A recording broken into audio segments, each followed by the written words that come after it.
తాకట్లో ఉన్న మీ బంగారాన్ని విడిపించి ఆ రోజు ఆన్లైన్ రేటుకి కొంటాం. Sharma gold company. నమస్కారం, వెల్కమ్ టు సుమన్ టీవీ. నేను గీతాంజలి. శ్రావణ మాసం వచ్చేస్తుంది.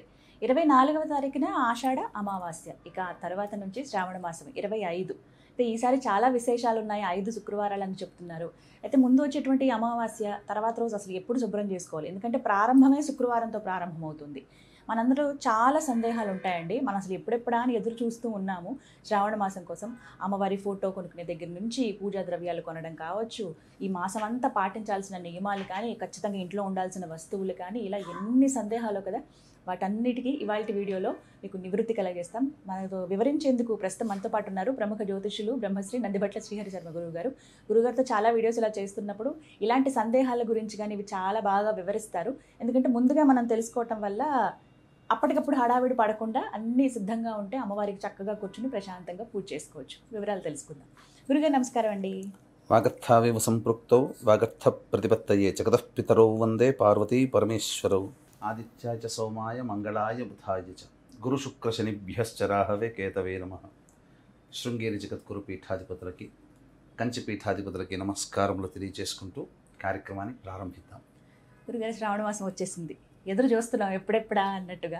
అసలు మహిళా లోకమంతా కూడా అవునండి, చక్కగా ఎంతో నియమనిష్టలతో భక్తితో శ్రద్ధతో చేసుకునేటువంటి మాసం ఏదైనా ఉందంటే అది శ్రావణ మాసం. ఇప్పటి నుంచి ప్రారంభమవుతాయి చక్కగా ఇక వ్రత నియమాదులు, అందరికి దానాది కార్యక్రమాలు, అబ్బో ప్రతి దేవాలయం కిటకిటలాడిపోతుంది, చాలా సందడిగా ఉంటుంది. అయితే చాలా సందేహాలండి. అసలు కామెంట్స్ లో ఎంతమంది ఎన్ని ప్రశ్నలు అడిగారో. ముందు డౌట్ ఏంటంటే, అమావాస్య అవ్వగానే శ్రావణ మాసం ప్రారంభం, ఇది ఎప్పుడు ఉండేదే, కానీ ఎప్పుడు శుభ్రపరచుకోవాలి? పూజా గది కానీ లేకపోతే ఇల్లంతా శుభ్రపరచుకుంటారు, అందరూ బూజు దులిపి పనులు పెట్టుకుంటారు, సామాన్లన్నీ అటక మీద నుంచి ఇత్తడి సామాన్లన్నీ తీస్తారు, ఇవన్నీ కూడా అసలు ఎప్పుడు శుభ్రం చేసుకోవాలండి? మనకు సాధారణంగా ఈ శ్రావణ మాసం ఈ సంవత్సరానికి 5 శుక్రవారాలతో కలిసి వచ్చింది. అంతే కదా. చాలా మంది అనుకుంటారు ఈ శ్రావణ మాసం అనేసరికి కేవలం లక్ష్మీకి సంబంధించిన మాసముగా మనకు అందరికీ తెలిసింది. కానీ వాస్తవానికి ఇది ఈశ్వరుడికి సంబంధించినటువంటి మాసం. మనకు నార్త్ సైడ్ వాళ్ళందరూ కూడా ఎక్కడెక్కడో ఊళ్ళల్లో ఉన్నవాళ్ళు, వాళ్ళకి దగ్గరలో ఉన్నటువంటి సిద్ధక్షేత్రం, సిద్ధ శివాలయానికి వాళ్ళ ఇంట్లోంచి అక్కడ బావిలోంచి పట్టుకున్నటువంటి నీటిని తీసుకొని వెళ్ళి కావడిలాగా మోసుకొని వేల కిలోమీటర్లు, 100 కిలోమీటర్లైనా నడిచి వెళ్ళి అక్కడ ఉండి స్వామికి అభిషేకం జరిపించి వస్తారు. కాశీ అయితే కిటకిటలాడిపోతుంది. శ్రావణ మాసం చాలా నాకు అత్యంత ప్రీతికర మాసము ఏదయ్యానంటే శ్రావణ మాసమే అని సాక్షాత్తు ఆ పరమేశ్వరుడే పార్వతీ అమ్మవారితో సెలవిచ్చాడు. అందుకనే విశేషంగా శ్రావణ మాసంలో ఈశ్వరారాధన చేస్తారు. అయితే ఎందుకు లక్ష్మి అని అంటే, వరలక్ష్మీ వ్రతం ఎక్కువగా మన తెలుగు నాట చేసుకునే ఆచారం కాబట్టి శ్రావణ మాసం అనగానే ఇక లక్ష్మి సంబంధించినట్టుగా. పైగా ఇంకొకటి ఏంటంటే, నక్షత్రాన్ని బట్టి మాసం వస్తుంది. విష్ణువుకి సంబంధించినటువంటి నక్షత్రం శ్రవణ నక్షత్రం కాబట్టి శ్రావణ మాసం, కాబట్టి ఇది విష్ణువు మరియు లక్ష్మికి సంబంధించిన మాసముగా మనకు తెలిసినది. కానీ భారతదేశం అంతటా కూడా ఈశ్వరుని ఆరాధన చేస్తారు, చాలా విశేషమైనటువంటిది. కాకపోతే ఈ యొక్క శ్రావణ మాసంలో లక్ష్మి అనేటువంటిది ఏంటంటే పవిత్రత అని అర్థం అమ్మ. అంటే బురదలో నుంచి పుట్టినటువంటిది తామర పుష్పం, కలువ పుష్పం. అంటే అంత పవిత్రమైనటువంటిది బురదలో పుట్టింది అంటే అంతది. కాబట్టి మన ఇంటిలో శుచి శుభ్రత అత్యంత ప్రాధాన్యతనివ్వాలి. కాబట్టి ఇల్లంతా కూడా శుక్రవారం రోజున ఉదయం లేవగానే కాలకృత్యాదులన్నీ తీర్చుకొని, అమావాస్య వెళ్ళిపోతుంది గురువారం రోజు, శుక్రవారమే ప్రారంభమైంది శ్రావణ మాసం కాబట్టి శుక్రవారం రోజునే చక్కగా ఇల్లంతా తుడుచుకోవచ్చు, తప్పులేదు. కొంతమంది శుక్రవారం నాడు చీపురు పట్టకూడదు అంటారు, అంటే చాలా మటుకు. కానీ పూర్తిగా శుచి చేసుకోవాలమ్మా. ఇల్లంతా కూడా చక్కగా ఈ మంచి నీటితో కడిగిన తర్వాత గంగా నీటితో కానీ ఏదైనా దగ్గరలో ఉన్నటువంటి నదీ నీటితో కానీ ఆ నీటిలో వేసి అందులో కొద్దిగా గళ్ళ ఉప్పు వేసి, మళ్ళీ సుగంధ ద్రవ్యాలు జాజికాయ, చాపత్రి, కుంకుమ పువ్వు, అలాగే పచ్చకర్పూరం కొన్ని వేసి, సుగంధ ద్రవ్యాలు వేసి ఆ నీటితోనంతా కూడా ఇల్లంతా శుభ్రపరచుకోవడం, పూజా మందిరం శుభ్రపరచుకోవడం, అలాగే దేవతా చిత్రపటాలు శుభ్రపరచుకోవడం, విగ్రహాలు శుభ్రపరచుకోవడం లాంటివి ఆ రోజున శ్రావణ మాసం మొదటి ప్రారంభమయ్యే రోజున చేయవచ్చు, తప్పులేదు. ఆ రోజు చేసుకోవచ్చు. ఇప్పుడు ఈ సామాన్లు ఇవి తోమేవి, బూజు దులపడం అంతా కూడా ముందు చేసేసుకోవచ్చు. అసలు ఆషాఢ మాసంలో చేసుకోవాలమ్మా. అంటే చాలా మటుకు ఆషాఢ అమావాస్యకి విశేషం ఏంటంటే ఈ అమావాస్య రోజున అనాదిగా వస్తున్నటువంటి ఆచారం అంటే దీపపు కుందులన్నీ ఉంటాయి కదమ్మా, పాతబడిన వాటన్నిటిని శుభ్రపరచుకుంటారు ఆ రోజునే, ఆ రోజున. అది అనాదిగా వస్తున్నట్టు, అందుకనే దీపపు కుందులు అన్ని కూడా అమావాస్య రోజునే శుభ్రపరచుకొని రెడీగా పెట్టుకుంటారు. ఇల్లంతా శుభ్రపరచుకోవడం శుక్రవారం చేసుకోవచ్చు. శుక్రవారం అయితే ఇంకా ఇబ్బంది లేదు, మొదటి శుక్రవారం. గురుగారు, అసలు ఈ శ్రావణ మాసంలో ఖచ్చితంగా ఈ నియమాలు అంటూ ఉన్నాయి, తినే ఆహారం విషయంలో కావచ్చు, ఉండే పద్ధతులు కానీ, ఏంటండి అసలు అవి? శ్రావణ మాసానికి సంబంధించి చూసుకుంటే ప్రతిరోజు కూడా ఒక గొప్ప శుభదినమే. అవకాశం ఉంటే శాస్త్రంలో చెప్పబడినటువంటి శ్రావణ మాస మహత్యానికి సంబంధించింది చెప్పబడినటువంటిది, ప్రతిరోజు కూడా నక్తము ఉండి అంటే ఉపవాసం ఉండి రాత్రిపూట భోజనం చేసుకునే అలవాటు కనుక ఉన్న వ్యక్తికి సకల దరిద్రాలు తొలగిపోతాయి, సకల పాపాలు తొలగిపోతాయి. భూషయనం చేస్తే ఇంకా విశేషము, బ్రహ్మచర్య వ్రతాన్ని ఆచరిస్తే ఇంకా చాలా పరమ పవిత్రం. ఇది చెప్పబడింది శాస్త్రంలో. ఇంకా శ్రావణ మాసంలో చెప్పబడినటువంటిది ఏంటంటే, ఈ కాయగూరల్లో వంకాయ తినకూడదు. అసలు వంకాయని ఏకాదశి చతుర్దశి తిథులలో అస్సలు భుజించకూడదు. ప్రత్యేకించి శ్రావణ మాసం మొత్తం తీసుకోకూడదు, అది వంకాయ తీసుకోకూడదు. శాస్త్రం చెప్పబడినటువంటిది, ఇది మనం చెప్పినటువంటిది కాదు, శాస్త్రంలోనే ఉన్నది. అలాగే ఇక ప్రతిరోజు ఒక విశేషమే. సోమవారం నాడు ఈశ్వరుడికి, మంగళవారం నాడు గౌరీదేవికి, అలాగే బుధవారం నాడు విఠలుడికి, గురువారం నాడు దత్తాత్రేయుడికి. చాలామంది ఈ బాబాల ఆశ్రమాల చుట్టూ తిరుగుతుంటారు, బాబాల పాద పూజలు చేసుకుంటారు, బాబాలే దేవం అనుకుంటారు. నాయన దత్తాత్రేయుడు, ఈశ్వరుడు, అమ్మవారు, విష్ణువు వీళ్ళందరూ ఉండగా మనకు బాబాలతో పని అండి. ఇక శుక్రవారం నాడు ఎలాగో వైభవలక్ష్మి వరలక్ష్మి వ్రతం, శనివారం నాడు శనివారాలు చాలా విశేషం వెంకటేశ్వర స్వామికి, కాబట్టి అఖండ దీపారాధన చేయవచ్చు. ఆదివారం నాడు ఎలాగో మన ప్రపంచానికి అందరికీ కూడాను దైవము సాక్షాత్తు ప్రత్యక్ష నారాయణుడు సూర్య భగవాన్, సూర్యారాధన చేయడం ప్రతిరోజు విశేషం. ఇంకా విశేషం కానంటూ రోజంటూ లేదు. కాబట్టి నన్ను అడిగితే ఈ నెల రోజుల పాటు బ్రహ్మచర్య వ్రతాన్ని ఆచరిస్తూ నిత్యము దేవతానామస్మరణ చేసుకుంటూ ఉండి, అలాగే ఏ చిన్న పని చేస్తున్నా మనసులో శివాయ నమః అనుకుంటూ చేయడం. ఆడవాళ్ళు వంట చేస్తున్నా, మగవాళ్ళు ఎక్కడికైనా వెళుతున్నా అందరి నోట శివాయ నమః శివాయ నమః అంటూ మనసులో అనుకుంటూ ఉంటుంటే చాలా విశేషమైనటువంటి ఫలితం అమ్మ, అందులో సందేహం లేదు. ఇది నియమాన్ని పాటించాలి అందరూ కూడా. గురుగారు, ఈ శ్రావణ మాసంలో అసలు దీపారాధన అనేది ఎలా చేయాలండి? మాసం అంతా చూసుకుంటే కనుక, అంటే కేవలం ఒక్కరోజు అని కాదు, కేవలం శుక్రవారాలు మంగళవారాలనే కాకుండా ఈ మాసం అంతా దీపారాధన ఎలా చేయాలి? ఏ ద్రవ్యంతో చేస్తే మంచిది? ఏ సమయంలో చేస్తే మంచిది? దీపారాధన విషయానికి వచ్చేసేసరికి ముఖ్యంగా పవిత్రతను సూచించేది తులసి వృక్షం. కాబట్టి ఖచ్చితంగా తులసి ఆరాధన మన ఇంట్లో చేసుకోవాలి. ఈశాన్య ప్రదేశంలో తులసి వృక్షాన్ని పెట్టి అక్కడ చక్కగా ప్రతిరోజు స్నానం చేయగానే ఫస్ట్ చేయవలసిందల్లా ప్రతిరోజు అక్కడ అష్టదళ పద్మము వేసి, పసుపు కుంకుమ అక్షతలు వేసి అక్కడ దీపారాధన చేసి, ఆవు నేతితో దీపారాధన చాలా శ్రేష్టం. ఉదయం స్వచ్ఛమైన నువ్వుల నూనె కూడా వాడచ్చు. పొద్దున్నే స్నానం ఆచరించగానే స్త్రీ చేయవలసినటువంటిది ఇది. పురుషుడైనా చేయవచ్చు. తర్వాత ఇంట్లోకి వచ్చి ఇంట్లో దీపారాధన చేయాలి. నిండుగా ఇంట్లో దీపారాధన, అష్టతైలములతో దీపారాధన ఉంటే ఇంకా విశేషం. ఏంటి అష్టతైలములు అని అంటే, ఆవు నెయ్యి, నువ్వుల నూనె, వేప నూనె, విప్ప నూనె, అలాగే ఆముదం, ఇవన్నీ కూడా సంబంధించిన కలిపినవన్నీ కూడా విశేషం. పంచమూలిక తైలము అని అంటారు. ఇది చాలా విశేషం అన్నమాట. ఈ ద్రవ్యాలతో గనక దీపారాధన చేస్తే ఇల్లంతా కూడా చాలా ఒక దైవత్వంతో, అంటే మన పురాతన దేవాలయాల్లో గనక వెళితే ఎలాంటి శోభ ఉంటుందో ఇంట్లో అలాంటి శోభ కలుగుతుంది. నువ్వుల నూనె వాడవచ్చు, తప్పులేదు, వాడచ్చండి. అదే సందేహం చాలా మందికి. ప్రధానంగా ఆవు నెయ్యి శ్రేష్టం అని అంటారు, కానీ కలిపి దొరుకుతుంది కదమ్మా ఈ మధ్యలో. అంత శక్తి లేని వాళ్ళు మిగతా 2 చోట్ల ప్రతిరోజు ఉదయం సాయంత్రం 2 చోట్ల ఖచ్చితంగా చేయవలసిందే. తులసమ్మ దగ్గర, అలాగే ఇంట్లో పూజా మందిరంలో కూడా చేసుకోవాలి. గురుగారు, మరి రోజు విశేషమే అంటున్నారు, రోజు తలకి స్నానం చేయాలంటే ఈ శ్రావణ మాసంలో?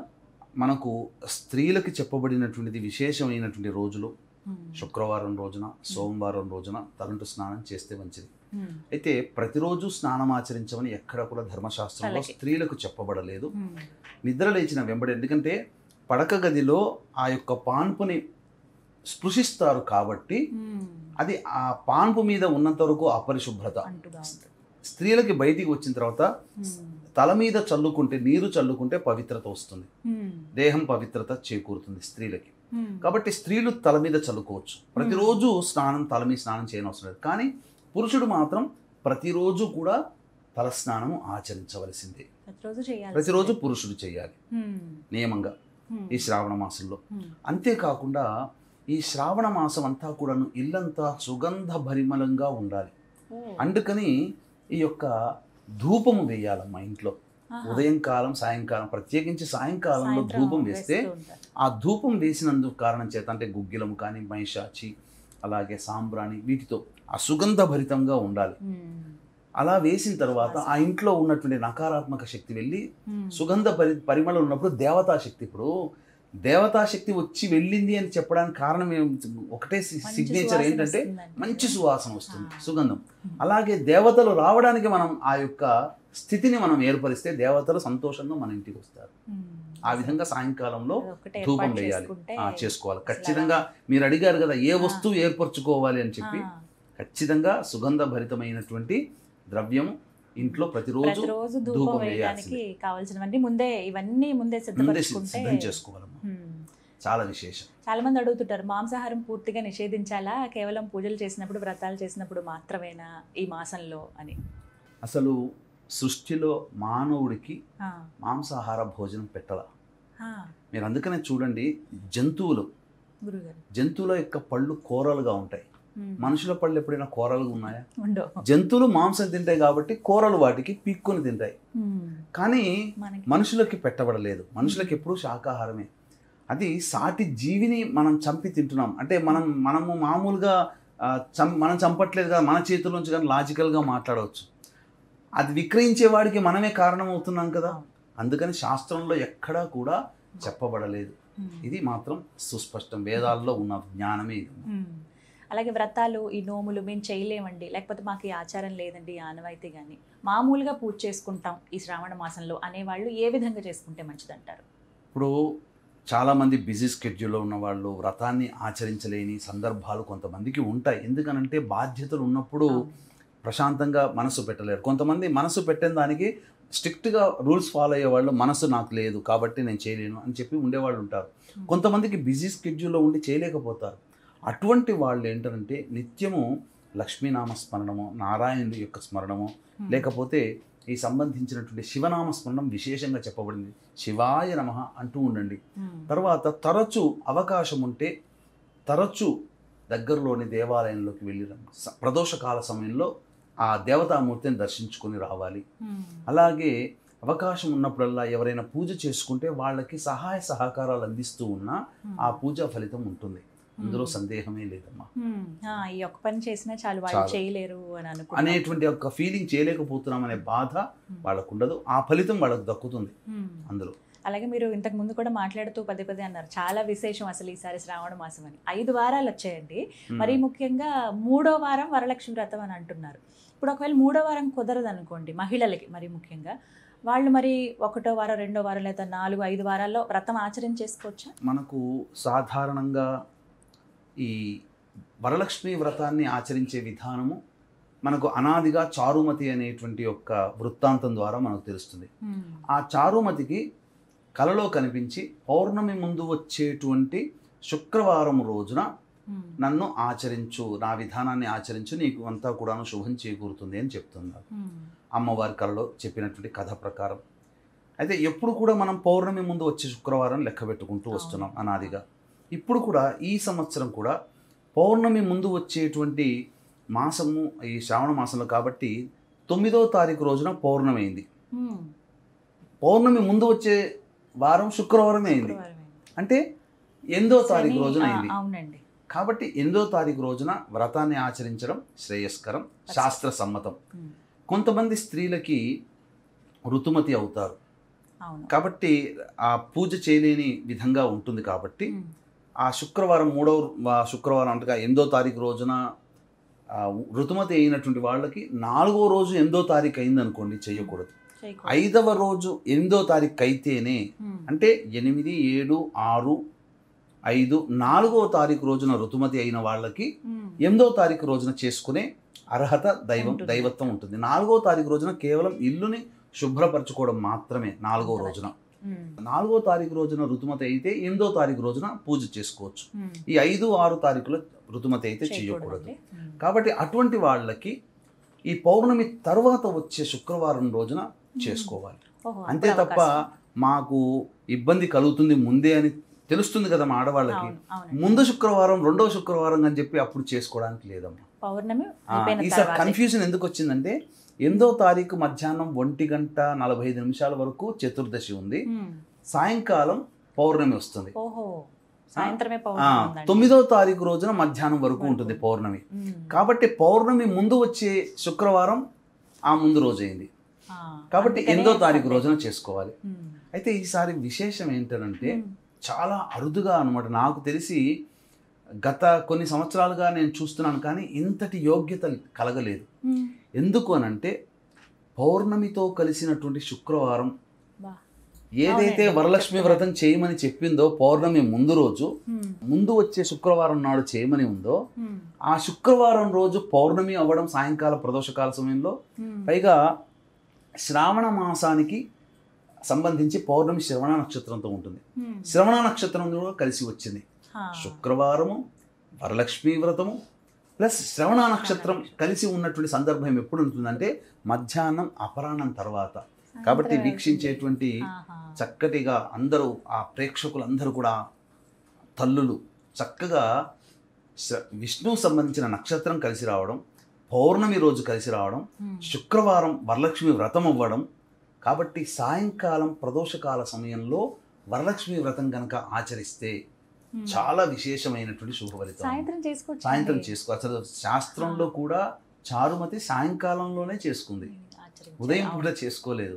మనం ఏంటంటే ఇక కొన్ని నియమాలు మనం ఆగలేమని చెప్పి భోజన వాటికి సంబంధించి పొద్దున్నే చేసుకుంటున్నారు. ఉపవాసం ఉండి గనక సాయంకాలం చేసుకుంటే విశేషం ఏంటంటే నారాయణుడి నక్షత్రం శ్రవణ నక్షత్రం కలిసి వస్తుంది. ఇక్కడ మనకు నారదుల వారు అన్నారు, అమ్మా నువ్వు చాలామంది నేను పూజిస్తారు, అతి కొద్ది మందికే నువ్వు ఎందుకు వరం ఇస్తావు, నువ్వెందుకు అనుగ్రహిస్తావు అని అంటే, చాలామంది శాస్త్రాన్ని పాటించట్లేరు నారదా. ఇప్పుడు వాస్తవానికి గమనించండి అమ్మా, ఇప్పుడు ఎవరైనా మీ బంధువులు స్నేహితులు వస్తారు, లేదా మీకు తెలిసిన వాళ్ళు వస్తారు, మీ వారు మీరు ఉంటారు. మా ఇంట్లో గృహప్రవేశం ఉందని చెప్పి మిమ్మల్ని పిలిచి వస్తే మీరు వెళ్తారా? చెప్పాలిగా అంటారు. మరి మనమే అంత నియమాన్ని పాటిస్తే మరి ఆ పరమేశ్వరి జగన్మాత లక్ష్మీ అమ్మవారు కేవలం ఆమెను మాత్రమే పిలిచి అయ్యవారిని పిలవకుంటే వస్తుందా? అందుకనే లక్ష్మీ వ్రతం ఆచరించేటప్పుడు ఖచ్చితంగా చేయాల్సిన నియమం విష్ణువు యొక్క ఆరాధన కూడా చేయాలి. ఈసారి విశేషం అంటే విష్ణు నక్షత్రం శ్రవణం కలిసి రావడం, వరలక్ష్మి వ్రతం రోజున లక్ష్మీ అమ్మవారిది కావడం. పౌర్ణమి అంటేనే లక్ష్మీదేవి.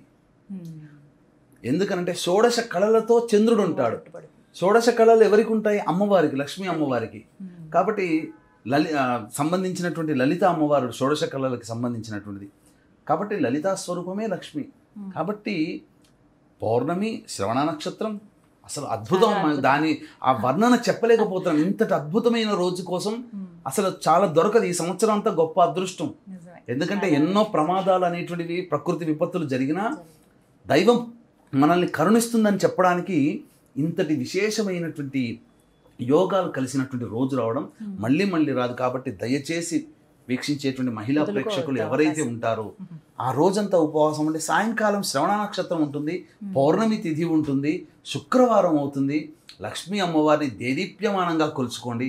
అంతేకాకుండా సుమన్ టీవీ యాజమాన్యం మరియు సగర్వంగా సమర్పించేటువంటి కార్యక్రమం లక్ష్మీ పూజా విధానము, వరలక్ష్మీ వ్రత పూజా విధానము అత్యంత రమణీయంగా ఉంటుంది, అత్యంత శాస్త్రోక్తంగా. ఇప్పటి వరకు కూడా మీరెవ్వరూ కూడా వీక్షించేటువంటి మహిళా ప్రేక్షకులు ఎవ్వరు కూడా కని ఉండరు, విని ఎరగరు.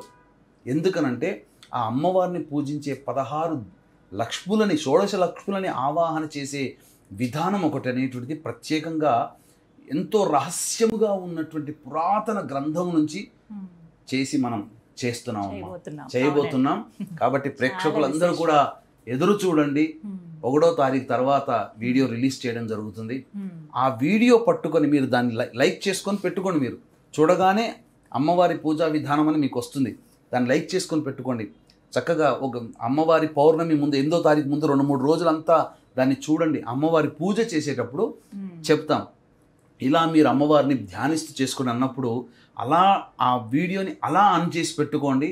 ఆ షోడశ లక్ష్మీదేవుల యొక్క అమ్మవారిని వర్ణిస్తూ ఆ ఆవాహన చేసి అమ్మవారి పూజ చేసే విధానం ఏదైతే ఉంటుందో మీరు ఎంత గొప్పగా చేసుకుంటారు. మీరు ఎంతగానో గొప్పగా భక్తిగా చేసుకుని ఉండవచ్చు, కానీ ఈ విధానం మాత్రం మీకు ఎక్కడా దొరకదు. అది మన సుమన్ టీవీ ద్వారానే మీకు అందివ్వబోతున్నాను. చక్కగా దాన్ని ఆచరించండి, చక్కగా మీరు తరించండి. అమ్మవారిని ఈసారి గొప్పగా చేసుకుందాం. అమ్మవారిని చాలా భక్తి ప్రపత్తులతో చాలా గొప్పగా ఉండేటువంటి రోజు కాబట్టి ఆ విధంగా చేసుకుందాం. అందుకనే వీక్షించేటువంటి ప్రేక్షకులు కూడా ఇంతటి అలభ్యమైనటువంటి పుణ్యతిథి శ్రవణ నక్షత్రం పౌర్ణమి శుక్రవారం కలిసి వచ్చినటువంటి రోజు కాబట్టి ఈ రోజున ఎంతోమంది వ్రతం చేసుకుని ఉంటుంటారు. కాబట్టి వాళ్ళకందరికీ కూడా ఆ వ్రత పూర్తిగా సంపూర్ణ యోగ్యతను ఇవ్వాలనే ఉద్దేశంతో చక్కగా ఈ షోడశల ఈ యొక్క విద్యారణ్యకృతమైనటువంటి ఈ లక్ష్మీ మూలమంత్ర సంపుటిత లక్ష్మీ సూక్త హోమం అనేటువంటి జరిపించి తామరమాల ఇవ్వడం జరుగుతుందమ్మా. పూజ చేసినటువంటి తామరమాల ఇవ్వడం జరుగుతుంది. కాబట్టి అందరూ కూడా దీన్ని వినియోగించుకోవచ్చు. కార్యక్రమ తదనంతరం కాంటాక్ట్ చేసి మీ గోత్రనామాదులు సాయంకాలం ప్రదోషకాల సమయంలో జరిగే విశేష లక్ష్మీ పూజా హోమంలో మీరు మీ గోత్రనామాలు నమోదు చేసుకోవడం ద్వారా ఆదర్శ దాంపత్యము, అలాగే ధనప్రాప్తి, ఉద్యోగ ప్రాప్తి, పదవీ ప్రాప్తి, అన్ని రకాలైనటువంటి సంతోషాదులు మీ కుటుంబంలో ఉంటాయి. అవకాశం ఉన్నవాళ్ళు కార్యక్రమ తదనంతరం కాంటాక్ట్ చేసి మీ గోత్రనామాలు నమోదు చేసుకోండి. ఈ వరలక్ష్మి వ్రతం చేసుకునే ప్రతి వాళ్ళు కూడా మహిళలు ఈ కార్యక్రమంలో నమోదు చేసుకోవడం ద్వారా సిరి సంపదలకి ఎటువంటి లోటు ఉండదు. ప్రత్యేకించి పూజ చేసినటువంటి తామరమాల ఇవ్వడం జరుగుతుందమ్మా. తామర పుష్పం అందుకోవచ్చు. చక్కగా హోమంలో ఎవరైతే పాల్గొనదలుచుకున్నారో మీరు స్క్రీన్ పైన నెంబర్స్ ఇస్తాము. కార్యక్రమం చూసిన తర్వాత మీరు చూస్తుండగానే ఆ నెంబర్ ఒకసారి మీరు ఫీడ్ చేసుకుని కాల్ చేసి మీ పేరు గోత్రం నమోదు చేయించుకోండి. వాటికి తగ్గ ఎంత రుసుము అవుతుంది అనేది మీకు వివరాలన్నీ కూడా తెలియజేస్తారు. ఒక అద్భుతమైన అవకాశం ఇది. గురుగారి ఆధ్వర్యంలో జరుగుతున్నటువంటి పూజ హోమం, అందరూ పాల్గొనండి. గురుగారు అన్ని సందేహాలను నివృత్తి చేశారు. చివరిగా ఒక సందేహం, పూర్వ సువాసినులు ఎవరైతే ఉంటారో వారు ఈ మాసంలో దీపారాధన కానీ లేకపోతే పూజ కానీ ఇవి చేసుకోవచ్చా అండి? ఎలా ఉండాలి అసలు వాళ్ళు? పూర్వ సువాసినులు ఈ లక్ష్మీ అమ్మవారిని చిత్రపటాన్ని పెట్టుకుని దీపారాధన చేసుకొని ప్రతిరోజు లక్ష్మీ అమ్మవారి అష్టోత్తరంతో పూజ చేసుకోవచ్చు, తప్పేమీ లేదమ్మా. కాకపోతే కుంకుమార్చనలు అటువంటివి చేయకూడదు, కానీ చక్కగా విధిగా పూజ చేసుకోవచ్చు. కోడళ్ళని కూతులని పక్కన పెట్టుకొని పూజ చేసుకోవచ్చు, తప్పు లేదు. పూర్వ సువాసనలకి కొంతవరకు దైవతానుగ్రహం పొందే యోగ్యత ఉంది కాబట్టి చేసుకోవచ్చు. అక్కడ మనకేంటనంటే దంపతి సమేతంగా చారుమతి వృత్తాంతంలో కూడా దంపతి సమేతంగానే మనకు అమ్మవారు అనుగ్రహించినటువంటిది. కాబట్టి పూర్వ సువాసనలు మాత్రం చక్కగా శాస్త్రోక్తంగా కాకపోయినా పంచోపచార విధానంగా, షోడశోపచారం కాకపోయినా పంచోపచార విధానంగా పూజ చేసుకోవచ్చు. విశేషమైనటువంటి మాసము ఎందుకనంటే ఈ శ్రావణ మాసంలోనే కృష్ణ భగవానుల వారి జన్మతిథి, హయగ్రీవుని జన్మతిథి, జంఝాల పౌర్ణమి, రాఖీ పౌర్ణమి, విశేషంగా జంఝాల పౌర్ణమి, గురు రాఘవేంద్రుని యొక్క జయంతి, ఇలా చాలా గొప్పదైనటువంటి విశేషాలు ఉన్నాయమ్మా. కాబట్టి చక్కగా చేసుకోవచ్చు. అలాగే స్కంద షష్ఠి రోజున చక్కగా వ్రతం ఆచరించమని చెప్పబడి ఉంది. అలాగే సప్తమి తిథి అష్టా నక్షత్రం కలిసి ఉన్నటువంటి రోజైతే విశేషమైనటువంటి యోగంగా చెప్పబడింది. కాబట్టి సప్తమి తిథి కూడా చాలా గొప్పదమ్మా. శ్రావణ మాసంలో ఉన్నాయి, అన్ని విశేషమే. తప్పకుండా వాటన్నిటి గురించి కూడా మరికొన్ని వీడియోలు చేద్దాం. కానీ చాలా సందేహాలన్నీ కూడా నివృత్తి చేశారు గురుగారు. ధన్యవాదాలండి. సర్వం శ్రీ ఉమామహేశ్వర పరబ్రహ్మార్పణమస్తు.